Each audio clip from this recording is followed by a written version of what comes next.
What advice would you give to CEOs seeking to retain their employees?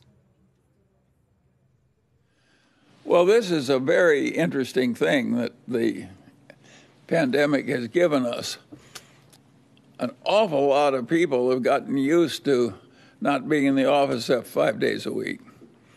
And I think a lot of those people are never going back to 5 days a week. It's amazing the percentage of the people in computer science that don't want to be in the office for a normal life. They want to do a lot of it from locations that are more convenient to them. I think a lot of that's going to remain forever. I don't think we're going back to...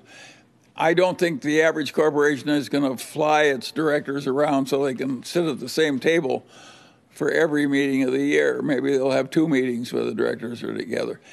By the way, Berkshire's directors have done that forever. The Berkshire directors have met face-to-face twice a year forever and done everything else on the telephone or with consent minutes.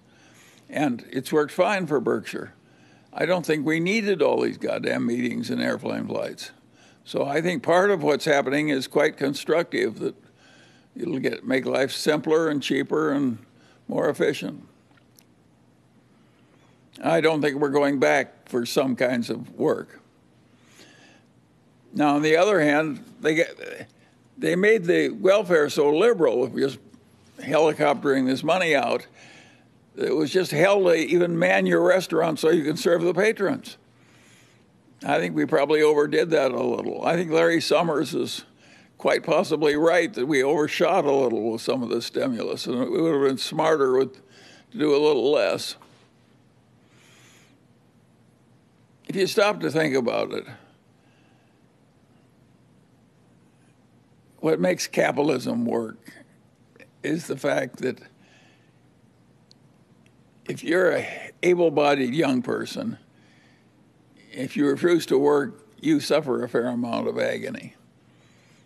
And it's because of that agony that this whole economic system works. And so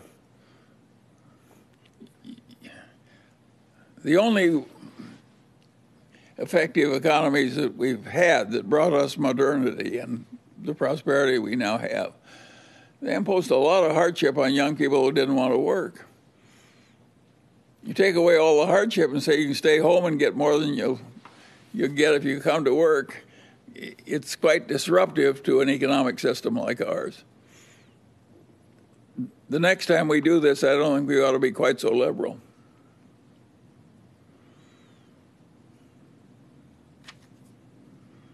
What about the last part of that question where he asks, what advice would you give to CEOs who are seeking to retain their employees?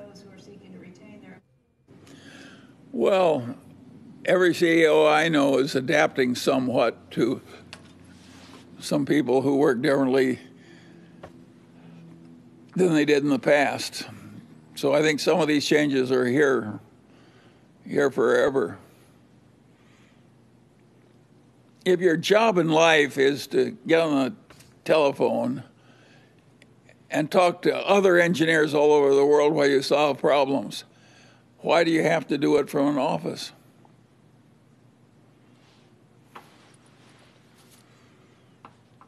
So I think, and the commutes get harder and harder with more traffic, and it's harder and harder to handle more traffic and more people.